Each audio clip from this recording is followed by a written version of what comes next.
अस्सलाम वालेकुम जी। Good morning. तो आज है जी बच्चों को छुट्टी और टाइम आई थिंक 9:28 हो गए। तो बच्चे जो हैं वो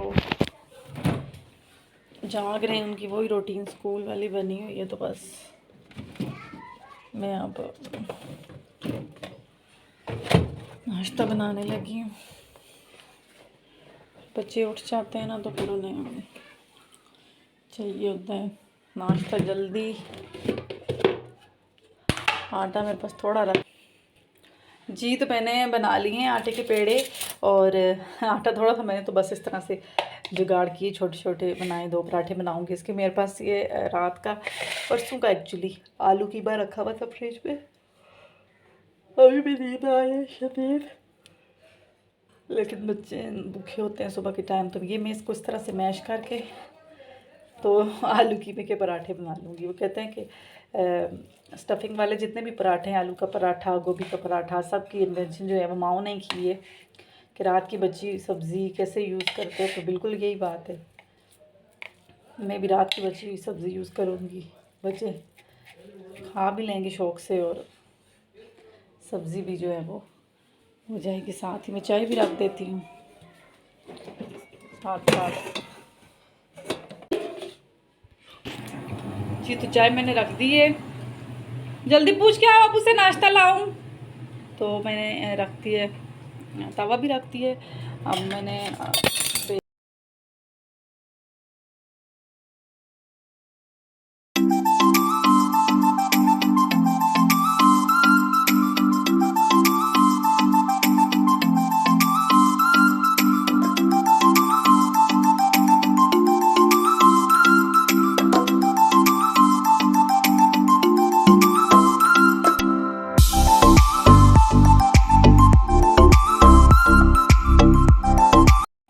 फाइनली जी बन गए मेरे दोनों पराठे क्रिस्पी से।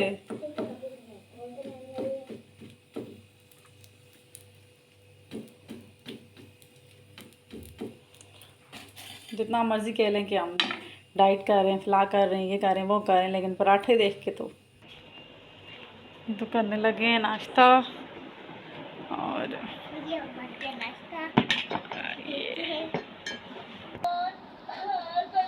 जी नाश्ता करने लगी हूँ, साथ बच्चों को टीवी भी लगा दिया है, बैठ के नाश्ता करते हैं।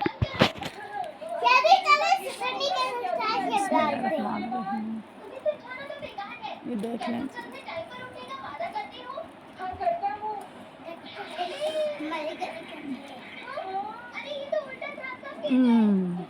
वो मारा कम।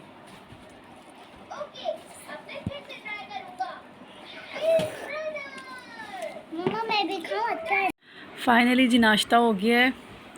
तो बच्चे बस बड़ी मुश्किल से मैनेज करना पड़ता है। बस ये जो है वो चिड़ियों का हिस्सा बच के है। तो अब उठाती हूँ और अंदर रखती हूँ बर्तन वगैरह इससे।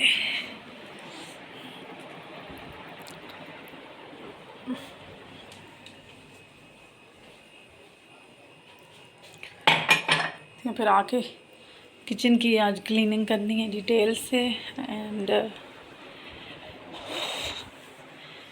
कपड़े जो है वो बाहर पड़े हुए हैं, बस थोड़ी देर और खुश्क हों तो फिर उन्हें उठाऊंगी। कल के धूप लग चुकी है एज़ यूजुअल, बहुत ज़्यादा तेज़, बहुत ज़्यादा गर्मी है। और ये जो मैंने छत पे डालती रहती हूँ चिड़ियों के लिए फीड वगैरह, ये देखेंगे सारी रात को हवा चली है, उठ के पूरे सैन में गिर गई है।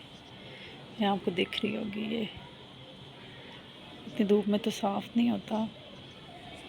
शाम में करूँगी बस, फिर कपड़े भी उठाती हूँ। अस्सलाम वालेकुम जी, अंग्रेज़ों वाला गुड इवनिंग भी। तो अब मैं बना रही हूँ शाम के लिए थोड़ा सा खाना मतलब कि आज बस दाल मेरे पास बनी हुई थी, तो मैंने कहा जो कि दुआ करनी है थोड़ी सी आज, क्योंकि थर्सडे है और हमारे में ना तो हर थर्सडे को जुमेरात को यानी कि दुआ करते हैं ना, जितने भी लोग इस दुनिया से रुखसत हो गए होते हैं उनके लिए, मतलब अल्लाह की रज़ा के लिए। तो फिर मैंने कहा थोड़ा सा सालन बस बना लेती हूँ साथ दुआ के लिए। ये मैंने पैन लिया, मुझे लगता है मैंने बहुत डाल दिया, बस ठीक है जी। मैक्रोनी देती हूँ गरम करके। और ये प्याज और आलू मैंने कट करके रखे हैं, बस प्याज में थोड़ा सा ये गर्म हो उसमें प्याज डालती हूँ और फिर बताती हूँ आपको कि कैसे मैं बना रही हूँ। थोड़ा सा सालन बच्चों को दे रही हूँ, कल की लेफ़्ट ओवर मैक्रोनी गरम करके शाम को स्नैक्स में, और इसमें डाल देती हूँ प्याज।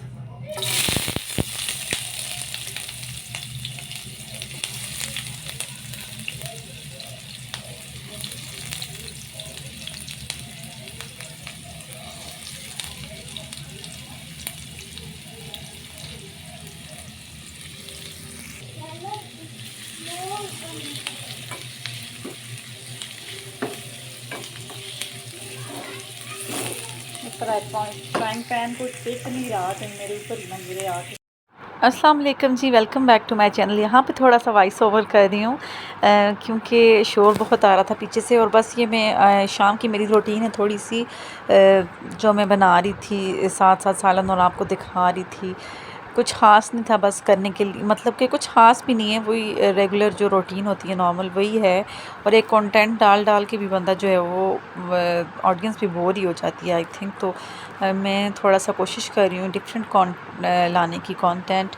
और उसके अलावा मैं बात करना चाह रही थी आज इंडिया से रिलेटेड कि इंडिया की जो अचीवमेंट है, बिगेस्ट अचीवमेंट है उनका, रॉकेट लॉन्चर जो चांद पे गया है। बहुत खुशी की बात है, जो डिज़र्व करता है। हर एक ना अपने कंट्री को रिप्रेजेंट करता है, हर बंदा अपने कंट्री को रिप्रेजेंट करने की कोशिश करता है। ज़ाहिर बात है अपने कंट्री का नाम रोशन करना चाहता है, कंट्री को ऊंचा करना चाहता है। ये जो पर्सनल मैटर है इंडिया पाकिस्तान के, बेशक मैं बेसिकली पाकिस्तान से हूँ और मैं अल्हम्दुलिल्लाह खुश हूँ कि मैं पाकिस्तानी हूँ, लेकिन इसका मतलब ये हरगिज़ नहीं है कि हम किसी दूसरे कंट्री को क्रिटिसाइज़ करें कि यार वो, या फिर जेलस हों कि वो उनका इतनी बड़ी अचीवमेंट है। बहुत खुशी की बात है। हाँ, चंद एक ऐसे जो हैं वो लोग होते हैं जो हर कंट्री में जो रहते हैं, जो फैलाते हैं तासुब, बातें फैलाते हैं, लेकिन इसका मतलब ये नहीं होता कि हमारे जो पर्सनल प्रॉब्लम है उससे इन बातों का कोई लेना देना नहीं होता। ये वाकई में इंडिया की बड़ी अचीवमेंट है। इंडिया ने अच्छा काम किया, चांद पे जाना बहुत बड़ी अचीवमेंट है। तो इसके लिए मैं कांग्रेचुलेशंस करना चाहती हूँ इंडिया की जो भी ऑडियंस मुझे देख रही है, कि जो डिज़र्व आपने कोशिश की, मेहनत की आप लोगों ने, तो डिज़र्व करते हैं फिर वो ये काम। और बिगेस्ट अचीवमेंट है उनकी, और उनके लिए तो ये बेहद खुशी की बात है। तो हमें इससे कोई जेलस नहीं होना चाहिए कि अरे यार इंडिया ने कर लिया हमने नहीं किया, क्योंकि कुछ चीज़ें ऐसी होंगी जो हमने की हुई हैं तो वो इंडिया में नहीं है, और जो कुछ चीज़ें इंडिया में होंगी वो पाकिस्तान में नहीं है। तो बिल्कुल इसका हरगिज़ मतलब नहीं है कि हम क्रिटिसाइज़ करना शुरू कर दें और अपने सोशल अकाउंट्स वगैरह को इस तरह से। ये चीज़ें जो हैं वो सिर्फ मुझे तो पर्सनली ऐसा लगता है कि अगर हम में कुछ डिफरेंस है तो सिर्फ सोच का डिफरेंस है ना। सब अपनी अपनी सोच की बातें होती हैं, वरना कुछ भी चीज़ का डिफरेंस नहीं है। वहाँ भी लोग हैं, यहाँ भी लोग हैं, वहाँ आवाम है, रिश्ते हैं, जैसे मतलब सब कुछ ऐसा ही है जैसे वहाँ पे है। तो इस वजह से मैं कहना चाह रही थी ये कि ये बिगेस्ट अचीवमेंट है इंडिया की, और ये बहुत ज़्यादा खुशी की बात है। तो इसमें जो है वो हमें होना चाहिए कि इम्प्रूव किया उन्होंने अपने आप को, और इन्होंने इतनी बड़ी जो है वो हासिल की, कामयाबी हासिल की। तो ये उनके लिए बड़ी खुशी की, and congratulations to this achievement of India. जी, तो आते हैं हम वीडियो की तरफ। तो ये फिर शाम का टाइम है, वही नॉर्मल, बस मैं खाना शाना बना रही थी। साथ मेरा बहुत दिल चाह रहा था इस बारे में बात करने का कि मैं जो अपनी इंडियन ऑडियंस है उनको कंग्रेचुलेट करूं इस बारे में। और ये गलतफहमी जो पड़ जाती है दिलों में कि हमने ये अचीव किया तो क्या पता हमारा दुश्मन है इंडिया, तो वो हमसे मतलब खुश नहीं होगा, वो जेलस होगा। और इंडिया ने कुछ अचीव किया तो हम जो है वो हमारे लिए कोई बदनामी वाली बात ही, ऐसा बिल्कुल भी नहीं है। हर कंट्री अपने कंट्री को ऊंचा ले जाने की कोशिश करती है, और ये उनके लिए उनके वो कहते हैं ना कि मुहिब्बुल वतनी होती है अपने दिल में, तो सब उनके दिल में अपने वतन के लिए हिब्बुल वतनी है, और हम चाहते हैं हमारा पाकिस्तान ऊंचा, और ये हमारी कंट्री के लिए हमारे दिल में हिब्बुल वतनी है, तो इससे किसी दूसरी कंट्री का कोई लेना देना नहीं है। तो बस बातों में जी मेरा सालन भी रेडी हो गया है। सालन में हस्बैंड मेरे घर पे नहीं थे, तो बस थोड़ा बहुत ही जो करना था मैंने अपने लिए हाँ बना लिया था। और दुआ करते हैं ना हमारे में, मैंने आपको पीछे भी बताया है कि हमने अपने दादा परदादा के ज़माने से देख रहे हैं अपने घरों में कि हमारे घरों में ना हर जुमरात को दुआ होती है, मरहुमीन के लिए होती है, अल्लाह की रज़ा के लिए होती है। वैसे तो सभी दिन दुआ करनी चाहिए, हर कल्चर की अपने जो भी तरीक़ाकार होता है, ज़ाहिरी बात है। तो हमारे में ये करते हैं कि जुमरात वाले दिन, थर्सडे वाले दिन ख़ास तौर पे दुआ की जाती है मगरिब से पहले, और इसका सवाब जो है वो अपने मरहुमीन को याद करके और अल्लाह की रज़ा के लिए, मतलब अल्लाह की जो शुक्र अदा किया जाता है एक किस्म का। तो बस वो मैं वही कर रही थी। मैं बचपन से ही देखती आती, हमारे घर में ना मेरी अम्मी दादी सब इन बातों पे बहुत जो है वो बहुत ज़्यादा इन बातों का ध्यान रखते थे। तो बस वही चीज़ जो है वो जनरेशन में हमें भी चली आ रही है। और साथ मेरे चावल भी बन गए थे, सालन भी बन गया था। अब मैं कर लूँगी दुआ, और साथ साथ बच्चों को भी देख रही थी, चाय भी पी रही थी, और आपसे भी बात कर रही थी। और एंड पे मैं थोड़ा सा खुश्क धनिया जो है वो सालन के अंदर ऐड कर दूँगी, बिल्कुल भी नॉर्मल सालन, कोई क्या रेसिपी तो नहीं है कोई कि मैं हाँस दूँ, जिस तरह घरों में आम ज़ाहिरी बात है नॉर्मल खाने बनते हैं इस तरह से ऊपर से डाल लेती हूँ। वैसे भी इसका अच्छा सा यूनिक सही फ्लेवर आता है।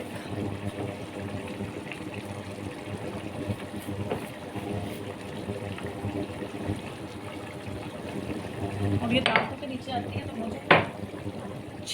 मुझे अच्छा लगता है इनका टेस्ट।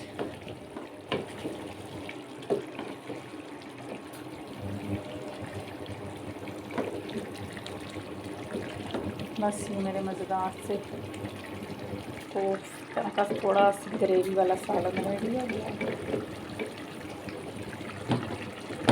चावल बना रही हूँ, चावल हो जाए तो फिर दुआ करेंगे। बस ये मैं कर रही हूँ दुआ, देर हो रही है जी, तो कर ली मैंने दुआ। हमारे में इस तरह होती है, बस जो भी बना हो, चावल सालन दूध पानी इस तरह से ना रख के तो हम दुआ कर लेते हैं। हमारे बुज़ुर्गों से चला आ रहा है ये, हमें बचपन से लेके अभी तक मैंने देखा है कि हमारे घर में हर जुमेरात को तकरीबन सारे घरों में इस तरह से बस दुआ की जाती थी। दुआ करना तो वैसे भी सवाब भी है, कोई भी दिन हो, लेकिन जुमेरात को खसूसन हमारी तरफ करते हैं। अस्सलाम वालेकुम जी। तो 12 बज के हैं, मैं बच्चों को सुलाते सुलाते खुद भी सो गई थी, खाना भी नहीं खाया। तो अब मुझे जो है वो मिडनाइट खाने की क्रेविंग हो रही है। मैंने कहा थोड़ा सा जो है वो खाना खा लेती हूँ। खाना उस तरह बाहर रखा हुआ था, इसलिए मेरे हस्बैंड गए हुए थे पिंडी, तो फिर वो अभी रास्ते में हैं, तकरीबन 1 बजे तक पहुँचेंगे घर। मैंने कहा उनका वेट करूँ, क्या पता वो खा कर ही रहे हों तो मैं खुद ही खा लूँ थोड़ा सा।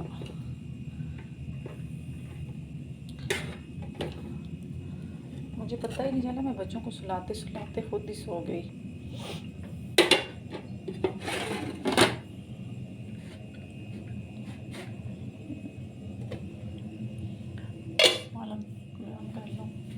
इस तरह बाहर ही रखा हुआ था, कहीं ख़राब ही ना हो गया। और फिर बहुत ज़्यादा शदीद गर्मी है, बहुत ज़्यादा।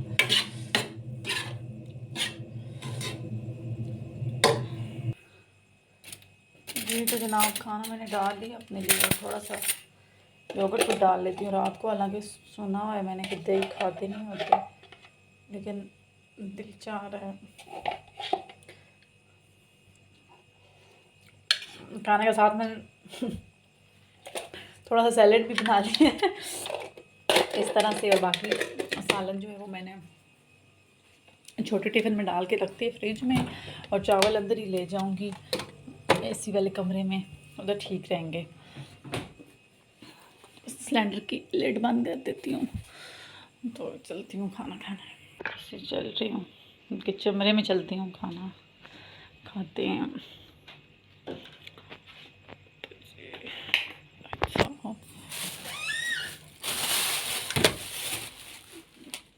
और शुक्र है कि अब बच्चों के शूज़ वगैरह पॉलिश करके सो गई थी। मिठू मियाँ पॉलिश करके सो गई थी, वरना फिर आँख लग गई थी इतनी जल्दी, तब भी तो उठ के फिर कुछ नहीं करने होता।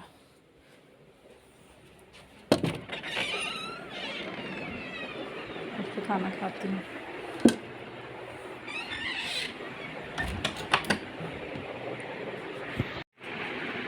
फाइनली जी आ गए मेरे मियाँ साहब, जिनका मुझे इंतज़ार था।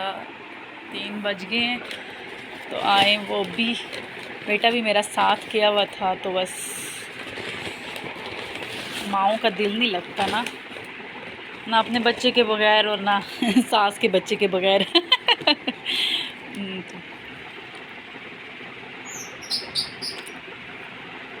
KFC खाने फाइनली जी, KFC ऐसी चीज़ है जिसके बगैर सोए हुए बंदे बेहोश उठ के बैठ जाते हैं। ऐसी खुशबू है KFC की। ये KFC वाले बाबा जो है ना, इन्होंने आवाम को गरीब कर दिया। अमीर कर दिया गरीब ने। अमीर कर दिया। खाओ। ये काफी लाजवाब है।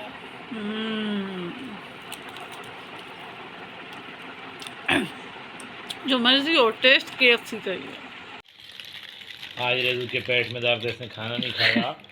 And this is a midnight party 12 o'clock। रेजू वैसे बचपन में हमारे भी जब पेट में दर्द होता था, हम कहते होते थे जूस यूस और बिस्किट ही खाएंगे, और होता वो फेक ही दर्द था रेजू।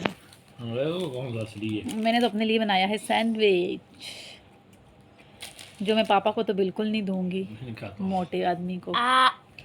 नहीं, पहले पेट में दर्द है। हाँ, अल्लाह का हाथ पे कबाब है इसके अंदर। नहीं कबाब ड्रेस में रखा हुआ है। खाली ब्रेड और कबाब आपको नहीं होता रहा था। काफी आफ्टर पार्टी हो रही है। वो यो हनी सिंह का क्या गाना था? यो यो हनी सिंह, वो यो यो रेस सिंह थी। सिंगे एक अरसा में उसके गाने बड़े मशहूर थे। आफ्टर अब तो वो बेरोजगार यो यो हनी सिंह अब तो वो बेरोजगार हो गए। बेरोजगार नहीं होगा जी। तो जनाब, ये 2-3 दिन के क्लिप्स जो हैं वो मिक्स हैं। आप ये मत सोचिएगा कि आप ही खा ही नहीं है और खा ही नहीं है रात को। तो ये 2-3 दिन के मैं 2 दिन मैंने वीडियो अपलोड नहीं की थी, तो ये 2-3 दिन के मैंने क्लिप जो हैं वो लिए हुए थे, तो मैंने सारा कुछ ऐड कर दिया वीडियो के अंदर। मत आप लोग सोचें कि आप ही जो है वो खा ही रही हैं और खा ही रही हैं। और ये है जी, नेक्स्ट डे जो था उस दिन मैंने की थी डीपली क्लीनिंग तो नहीं की थी, मतलब कि आज धुलाई वाले काम किए थे सारे मैंने। अंदर से सारे रग्स और कुर्सियाँ निकाल के ना, ऐसे बच्चों ने बहुत ज़्यादा मैल की हुई थी, बहुत ज़्यादा गंद थी। तो मैंने कहा बस आज जो है वो लग जाऊँ काम, क्योंकि वेदर जो है वो सडनली चेंज हो रहा है। बस 1-2 बारिशें होनी थी तो ठंड स्टार्ट हो जानी थी, तो फिर तो ये ड्राई होने, मेरे सहन में इतनी ज़्यादा धूप भी नहीं लगती इतनी अच्छी, तो फिर ड्राई होने बहुत ही मुश्किल थी। और साथ में जिस दिन काम करने का दिल कर रहा हो उस दिन कर लेना चाहिए, क्योंकि कोई पता नहीं होता आपका ऐसा काम करने का कभी कभार ही दिल करता है। तो मैंने भी, बच्चे घर थे, छुट्टी थी, बच्चों का भी मुझे बड़ा था कि ऊपर फिरेंगे, और उनको मैं ऊपर भगा रही थी ताकि ऊपर फिरें और मैल निकले। यकीन करें ये इतनी गंदी थी, अंदर पड़ी हुई साफ़ सुथरी लग रही थी, लेकिन इनमें से इतनी ज़्यादा गंद निकली थी। मैंने इनके ऊपर सर्फ डाल के अच्छे से गर्म पानी से इनके ऊपर सही बुरे से रगड़ लिया था इनको, तो कपड़े मेरे गीले थे, ज़ाहिर बात है, मैंने वो वाला क्लिप नहीं लिया। बस अब मैं इनके ऊपर पानी लगाया था, फिर बच्चों को लगाया था, फिर ऊपर। और कुर्सियाँ भी मैंने, जो बच्चे चाय और चिकनाई वाले सुबह नाश्ता करते वक्त ना, नाश्ता मैं उन्हें अंदर ही देती हूँ, क्योंकि नींद से उठे हुए होते हैं तो बहुत ही उनके हालात ख़राब होते हैं। तो अंदर ही बिठा के कुर्सियों पर, तो वो पराठों वाले हाथ, ब्रेड वाले, अंडे वाले, चाय, सब कुछ जो है वो इन चेयर्स पे गिरता रहता है। फिर मैंने ये रफली यूज़ हुई भी थी, तो फिर मैं इन्हीं को रफली यूज़ कर लेती हूँ। फिर इनको मैंने अच्छे से ऊपर ना सर वाला कपड़ा मार के, तो ऊपर ब्रश मार के थोड़ा सा धो लिया था, और ये चमक धमक गई थी, यकीन करें बिल्कुल नहीं लग रही थी। मैंने कहा रहेंगी तो 2-3 दिन के लिए नहीं, लेकिन चलो टाइम थोड़ा सा गुजारा हो जाएगा। बस मैंने अच्छे से कालीनें जो हैं वो दोनों धो के इस तरह से इनको कर लिया था। और इनके ऊपर बाल बहुत ज़्यादा थे ना, बाल जो गिरते हैं ना, तो फिर बंदा बहुत इरिटेट होता है। मैं वो जैसे जैसे ब्रश मारी थी, तो वो उसके अंदर बालों से लिपटा हुआ आ रहा था, जो अंदर थी कमरे में, क्योंकि कहीं जाना हो तो नॉर्मल तो घर में हाउस वाइफ का सब कुछ पता है कि कंघी करने की फुर्सत कम ही मिलती है, और ना ही दिल कर रहा होता है। बस इस तरह से गर्मियों में बाल चढ़ा दिए, तो वो कमरे में कहीं जाना हो तो कर लेती हूँ। इस वजह से ना इस पर बहुत ज़्यादा बाल भी थे, तो मुझे खाना भी हम खाते हैं अंदर बैठ के, तो बहुत ज़्यादा गुनाह भी होता है, उलझन भी हो रही थी मुझे। तो मेरे जहन में 2-3 दिन से ये बात आई हुई थी कि उनको दूँगी, तो फाइनली मैंने कहा आज मैं ये काम कर ही देती हूँ। तो बस धो के इनको तो फैला रही थी और बच्चों ने यकीन करें तंग भी बहुत किया। मदद तो की, मदद क्या, बच्चों को थोड़ी सी ना छुट्टी थी तो मैंने कहा चलो बच्चे इस तरह से एंजॉय कर लेंगे, और आज के बच्चों की क्या एंटरटेनमेंट है, कुछ भी नहीं। तो इस तरह से मैंने कहा चलो बच्चों को साथ लगाऊं, तो वो भी थोड़े से पानी में ना खुश रहते हैं ना बच्चे, सारे बच्चे, तो वो भी उनका टाइम पास हो जाएगा और मेरा काम भी हो जाएगा। तो बस वो तो फिर उन्हें बात मिल गई थी, वो तो फिर बस ही नहीं कर रहे थे। तो मैंने कहा जी चलो जी ये अच्छा काम हुआ। बस फिर बच्चों की मदद से ही मैंने अंदर से, हस्बैंड मेरे घर नहीं थे तो वरना वो मेरे साथ ये वाले काम बड़े करा देते होते हैं अच्छे से। तो मैंने कुर्सियाँ लाई थी ये प्लास्टिक की, फिर ये इतनी वज़नी होती हैं कि जो तारें कपड़ों के लिए बांधी होती हैं उन पे तो नहीं आती ना। इसका एक वाक़या हुआ था ना कि मैंने एक दफ़ा मेरे हस्बैंड ने कंबल धोया, तो जो तार जिस पे हम कपड़े सूखने के लिए डालते हैं उस पर हमने कंबल डाला, और जिस दीवार के साथ वो तार बंधी हुई थी दीवार पूरी नीचे गिर गई थी। तो उसके बाद से मैं जो है वो कपड़े भी डर के डालती हूँ ना, दिल में एक बात नहीं बैठ जाती, बस वो बैठ गई हुई थी मेरे। तो वैसे ये तो होती भी वज़नी है, तो मैंने कुर्सियों पर डाल लिया था। जब इनका पानी बिल्कुल सही से ड्राई हो जाता है तो फिर मैंने तार पे डाल देती हूँ। तो है शाम को बारिश हो गई थी तो मैंने उन्हें पहले ही उठा दिया था। तो गर्मी इतनी ज़्यादा थी कि शाम तक 3-4 घंटे के अंदर अंदर ये मतलब नॉर्मल ड्राई हो गई थी, कोने वगैरह जो है वो रह जाते हैं। ये देखें जी फाइनली मैंने सब कुछ धो दिया। तो यहीं तक था मेरा आज का व्लॉग। आई होप आपको अच्छा लगा होगा। अगर आपको मेरी वीडियो अच्छी लगी तो लाइक कीजिए और प्यारा सा कमेंट कीजिए। अल्लाह हाफ़िज़।